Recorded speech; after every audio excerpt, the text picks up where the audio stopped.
Hello दोस्तों, आपका स्वागत है हमारे YouTube चैनल पर। मैं AK सिंह इस वीडियो में कराऊंगा साधारण ब्याज, जिसे कि एकदम बेसिक से और आसान शॉर्ट ट्रिक द्वारा कराऊंगा। जैसे कि दोस्तों ये साधारण ब्याज से संबंधित क्वेश्चन है। किसी राशि को किसी निश्चित दर से 4 वर्षों के लिए कर्ज पर दिया जाता है। यदि ब्याज दर 3% कम होती तो 96 रुपये कम साधारण ब्याज प्राप्त होता। वह राशि क्या है? तो दोस्तों यह साधारण ब्याज 4 वर्षों का है, और जब 4 वर्षों का साधारण ब्याज है ये, तो 1 वर्ष का कितना होगा? तब दोस्तों प्रति वर्ष साधारण ब्याज कितना हो जाएगा? ये रहेगा 96 डिवाइड 4 अर्थात 24 रुपये। लेकिन जब ये 24 रुपए की कमी हुई होगी प्रति वर्ष के साधारण ब्याज में, तो ये कमी 3% के बराबर रही होगी। भाई दोस्तों समझिए क्वेश्चन के लिए। क्वेश्चन ने कहा यदि ब्याज दर 3% कम होती तो 96 रुपए साधारण ब्याज कम होते, लेकिन कितने? 4 साल में। क्या 4 साल में कम होते? इसका मतलब 1 साल में 24 रुपए कम हो जाते। जब 1 साल में 24 रुपए कम होते, तो ये 24 रुपए तभी तो कम होते जब ब्याज दर 3% कम होती। क्वेश्चन ने कहा राशि क्या थी, यानी मूलधन क्या था? तो दोस्तों वह राशि बराबर होगा ब्याज गुणा 100 और डिवाइड कर दी कितने परसेंट? 3%। 3 अट्ठे 24 अर्थात 800 रुपये। तो वह राशि क्या है? वह राशि है दोस्तों 800 रुपये। इसका ऑप्शन नंबर बी सही होगा।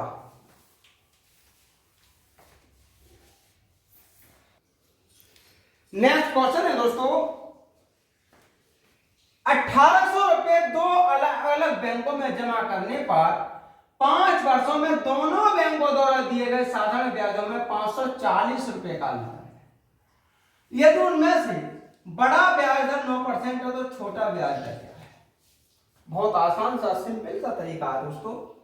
1800 रुपए अलग अलग 2 बैंकों में जमा किए, तो पहले बैंक का 1800 रुपए का मान लीजिए R1 दर था 5 वर्षों का ब्याज, माइनस इसी 1800 रुपए का मान लीजिए R2 दर था दूसरा और 5 वर्षों का ब्याज।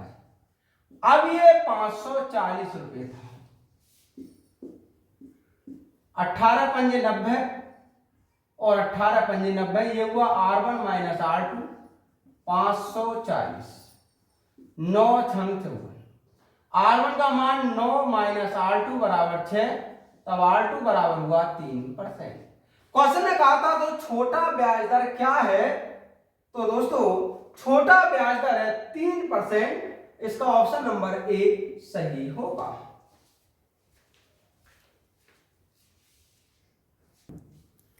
नेक्स्ट क्वेश्चन है दोस्तों, ए ने बी को कुछ धन 7% वार्षिक साधारण ब्याज दर पर कर्जा दिया। बी उस राशि को सी को 11.5% दर पर दे दिया। यदि 6 वर्षों के बाद बी को 81 रुपए का लाभ हुआ हो तो उसने कितनी राशि ऐसे कर्ज ली थी? तो बहुत आसान सी बात है।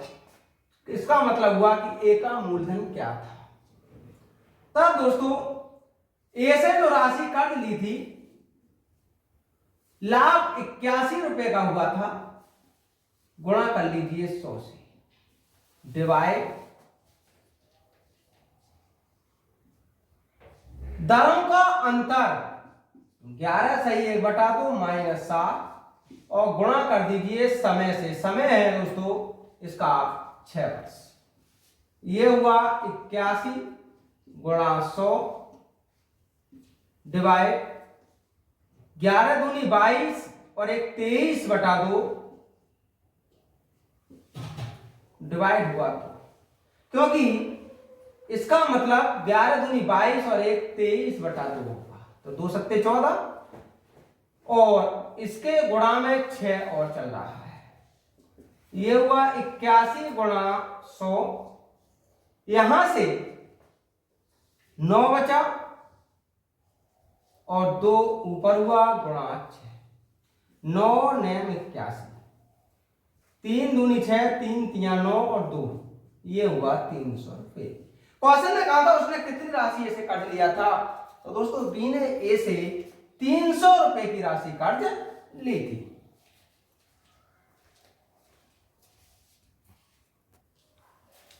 नेक्स्ट क्वेश्चन है दोस्तों, यदि 120 रुपए किसी साधारण ब्याज की दर से 4 वर्षों में 180 रुपए हो जाता, तो 180 रुपए उसी दर से 5 वर्षों बाद कितना होगा। तब सबसे पहले ये देखो, जब 120 रुपए किसी दर से 4 वर्ष में 180 हो जाता है, वो दर क्या होगी। तो दोस्तों दर बराबर रहता है मूलधन यानी इसका ब्याज, तो ब्याज 120 से 180 हुआ, 180 माइनस 120 गुणा 100 डिवाइड मूलधन गुणा समय। यहां से 60 बचा गुणा 100 डिवाइड 120 गुणा 4, 6 दूनी 12, ये हुआ 25 अर्थात 25/2%। अब क्वेश्चन ने कहा है तो 180 रुपए उसी दर से यानी इस वाली दर से 5 वर्ष बाद कितना हो जाएगा। तब इसका ब्याज क्या होगा, 180 रुपए इसका मूलधन रहेगा, दर 25/2, समय 5 वर्ष डिवाइड कर दीजिए 100 से, ये होगा 5 दूनी 10, 18 गुणा 25 डिवाइड 4, 2 9 18, 25 9 225 डिवाइड 2, ये हुआ 112 रुपये 50 पैसे। अब क्वेश्चन ने ये कहा, ये बताइए कि 180 रुपये था, 5 वर्ष के बाद कितना होगा। तो दोस्तों इसका 112 रुपये 50 पैसे तो ब्याज ही हो जाएगा, फिर इसका 5 वर्ष के बाद मिश्रधन कितना हो जाएगा। तो मिश्रधन निकालने के लिए 180 में जोड़ दीजिए 112 रुपये 50 पैसे, ये हो जाएगा 292 रुपये 50 पैसे। अब 180 रुपये 5 वर्ष में 25/2% की दर से 292 रुपये 50 पैसे हो जाएगा, इसलिए इसका ऑप्शन नंबर ए सही होगा।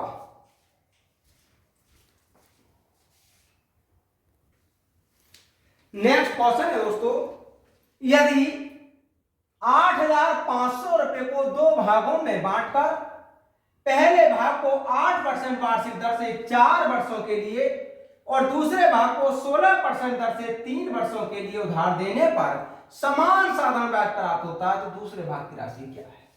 तो सबसे पहले ये जो 8,500 रुपए को 2 भागों में बांटा गया है, वो दोनों भागों को किस अनुपात में बांटा गया वो अनुपात ज्ञात करते हैं। जैसे कि P1/P2 बराबर रहता है R2T2 डिवाइड R1T1। R2 का मतलब हुआ 16%, T2 3, R1 8% और ये 4, 8 दूनी 16, ये हुआ 3/2। यहां से P1/P2 बराबर होगा 3/2। क्वेश्चन ने कहा दूसरा भाग क्या होगा, तो दूसरा भाग दूसरे का अनुपात 2 डिवाइड दोनों का योगफल 5 और कुल राशि है ये 8,500, 2 गुणा 1,700 अर्थात 3,400 रुपए। क्वेश्चन ने कहा था दूसरे भाग की राशि क्या होगी, तब दोस्तों दूसरे भाग की राशि होगी 3,400 रुपए।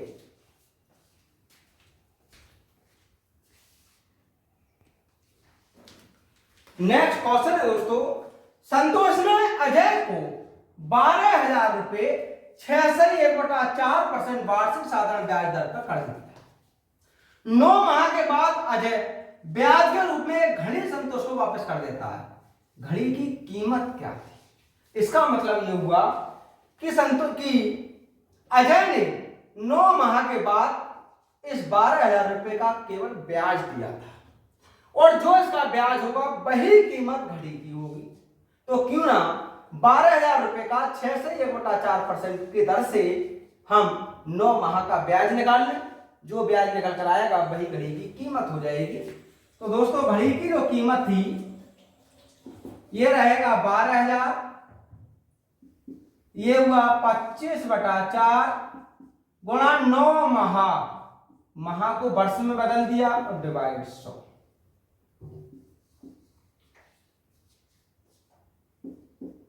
ये हुआ हमारा 2 दूनी 4 और 2 पंजे 10, 25 पंजे 125 गुणा 9 डिवाइड 2, 9 पंजे 45, 4 9 दूने 18, 4 22, 2 9 और 2 11 डिवाइड 2, 2 पंजे 10, 1 2 छम 12, 2 दूनी 4 और 2 पंजे 10। क्वेश्चन में ये कहा था कि ये बताओ उस घड़ी की कीमत क्या थी।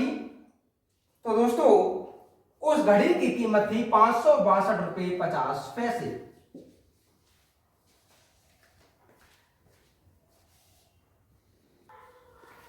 नेक्स्ट क्वेश्चन है दोस्तों, 2400 रुपये 3 वर्षों के बाद साधारण ब्याज की दर से 3,000 रुपया हो जाता है। यदि ब्याज दर 1/2/3% कम होती तो नया मिश्रधन यानी तो मिश्रधन की नई राशि क्या होती है, कहना चाह रहे हैं। सबसे पहले ये ज्ञात करो कि जब इस 2400 रुपये को 3 वर्षों के बाद 3,000 किया गया था, अगर जो भी निश्चित दर रही होगी वो 1/2/3% कम होती तो वास्तव में ब्याज में कितनी कमी हो जाती। तब ब्याज में कमी मूलधन 2400 रुपये, दर 5/3 गुणा 3 और डिवाइड 100। यहां से 24 पंजे 120। अगर दर 1/2/3% कम हो जाती तब उसके ब्याज में 120 रुपए की कमी हो जाती।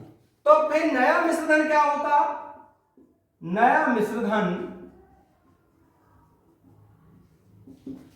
3,000 रुपये होता है। इसमें से 120 कम कर दीजिए, ये होता 2,880 रुपये। तब दोस्तों मिश्रधन की नई राशि 2,880 रुपये होती। नेक्स्ट क्वेश्चन है दोस्तों, सुप्रिया 3,600 रुपये 9% वार्षिक दर से 3 वर्षों के लिए तथा एक अन्य राशि 12% वार्षिक दर से उतने ही समय के लिए उधार। यदि पूरी राशि पर उसे 11% वार्षिक दर से ब्याज प्राप्त हुआ हो तो वह कुल कितनी राशि उधार लगाएगी। अब सबसे पहले ये देखें कि 3,600 रुपये तो 9% पे लगाया 3 वर्ष के लिए, और अन्य जो राशि थी दूसरी वाली वो 12% वार्षिक दर पर लगाया, उतने ही नहीं 3 वर्ष के लिए। जबकि अगर पूरी राशि, पूरी का मतलब 3,600 रुपये ये और जो अन्य राशि 12% पे लगी है वो दोनों को मिलाकर कुल राशि अगर लगाई जाती तो 11% की दर से उसे ब्याज प्राप्त होता। तो मान लीजिए कि पहली राशि P1 है और दूसरी राशि P2 है। यहां से जब 9% की दर पर लगाया और दूसरी राशि को 12% पर, जबकि दोनों को 11% पर लगाया, तो इन दोनों राशियों में क्या अनुपात होता, इन दोनों का अंतर 1 और इन दोनों का अंतर 2। हमें P2 चाहिए, तब P2 बराबर होगा, P2 का अनुपात 2, P1 का अनुपात 1 गुणा P1, और P1 की राशि है 3,600, ये होगा 7,200 रुपये। क्वेश्चन ने कहा ये बताइए कि कुल कितनी राशि उधार ली गई थी। तो दोस्तों 3,600 रुपये तो ये थी और 7,200 ये थी, तो कुल राशि कितनी हुई,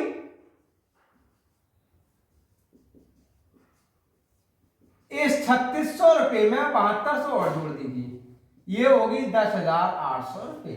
तो क्वेश्चन ने कहा था बताइए कुल कितनी राशि उधार लगाई गई। तो कुल दोस्तों 10,800 रुपये की राशि उधार लगाई गई।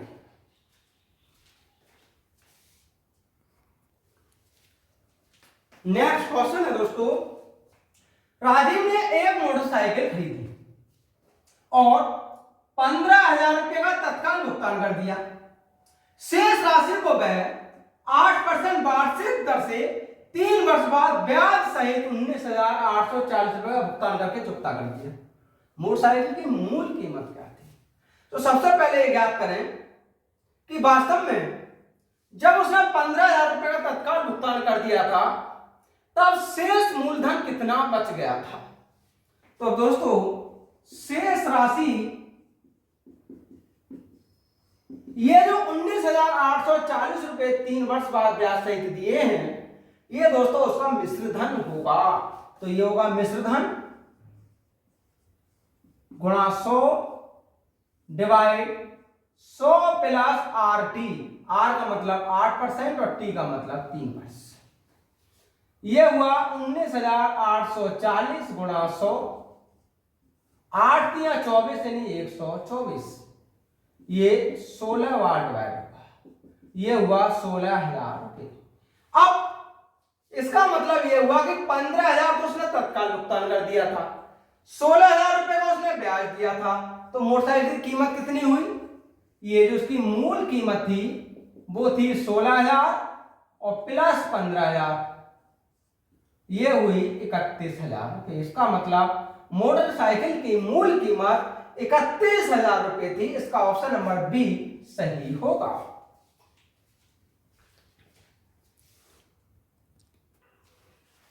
नेक्स्ट क्वेश्चन है दोस्तों, एक व्यक्ति किसी राशि को कर्ज पर लगाता है। पहले 3 वर्षों के लिए दर 8%, अगले 4 वर्षों के लिए दर 6% तथा उसके बाद के समय के लिए 4% थी। यदि 13 वर्षों के बाद कुल 2160 रुपए साधारण ब्याज प्राप्त हुआ हो तो कुल कितना मिश्रधन वापस किया? सबसे पहले यह ज्ञात कर ले दोस्तों कि वास्तव में इस राशि का जो कर्ज लिया था यानी जो मूलधन था वो कितना था। तो मूलधन ज्ञात करने के लिए ब्याज गुणा 100 डिवाइड कर लीजिए R1 T1। तो R1 8%, T1 3 वर्ष, 8 गुणा 3, R2 T2 6 गुणा 4, R3 T3 8 3 4। समय कितना होगा? देखिए 3 वर्ष तो ये और 4 वर्ष ये 7 हुए, जबकि टोटल वर्ष 6 है। तो इसका मतलब टोटल 13 वर्ष है, तो 6 वर्ष और बचे। अब देखिएगा 6 4 10 और 3 13 वर्ष हो गए। ये हुआ 2160 गुणा 100, 8 3 24, 6 चौक 24 और 6 चौक 24। ये हुआ 2160 गुणा 100 और ये हुआ 24 48 72, 72 तिया 216। ये हुआ 3,000 रुपए। क्वेश्चन ने कहा था ये बताओ मिश्रधन कितना था। तो दोस्तों 2160 रुपए तो ब्याज था, 3,000 रुपए इसका मूलधन था, तब मिश्रधन कितना था? मिश्रधन था 3,000 प्लस 2160, ये हुआ 5,160 रुपए। तब उसने कुल मिलाकर 5,160 रुपए का मिश्रधन वापस किया।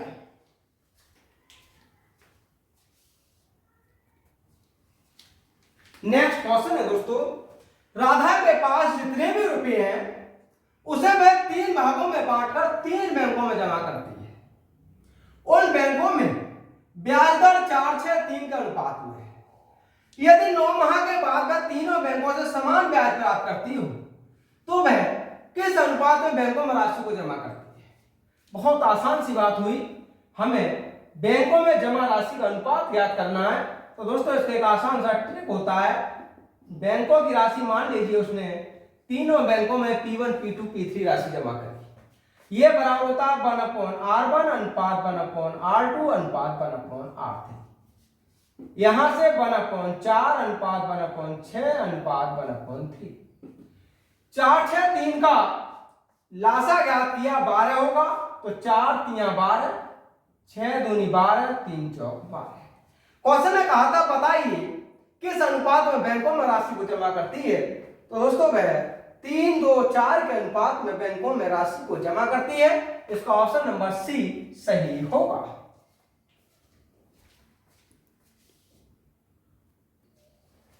नेक्स्ट क्वेश्चन है दोस्तों, एक व्यक्ति 4,000 रुपए बैंक से 9% वार्षिक साधारण ब्याज की दर से कर्ज लेता है। एक वर्ष बाद वह 2,000 रुपए बैंक में जमा कर देता है, तो वर्ष के अंत में उसे कितने रुपए और देने चाहिए?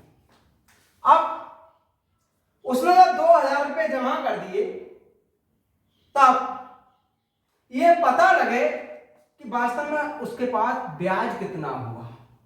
तो दोस्तों उसका जो ब्याज होगा 4,000 रुपए का, एक वर्ष का 9% की दर से ब्याज, और 2,000 रुपए जमा कर दिए, बस तो 2,000 फिर भी गया। उस 2,000 रुपए का एक वर्ष का 9% की दर से ब्याज, ये हुआ 360 प्लस 180 और ये हुआ 540। अब वर्ष के अंत में कितने रुपए जमा करेगा? तो दोस्तों 540 रुपए तो उसे ब्याज भी जमा करने होंगे। 4,000 में से 2,000 पहले जमा कर चुका, तो 2,000 तो शेष बचे, तो उसे जो जमा करना होगा 4,000 रुपए उसने कुल लिया था, जिसमें से 2,000 बैंक में जमा कर दिया, लेकिन 540 रुपए ब्याज के भी देने होंगे, ये होगा 2,540 रुपए।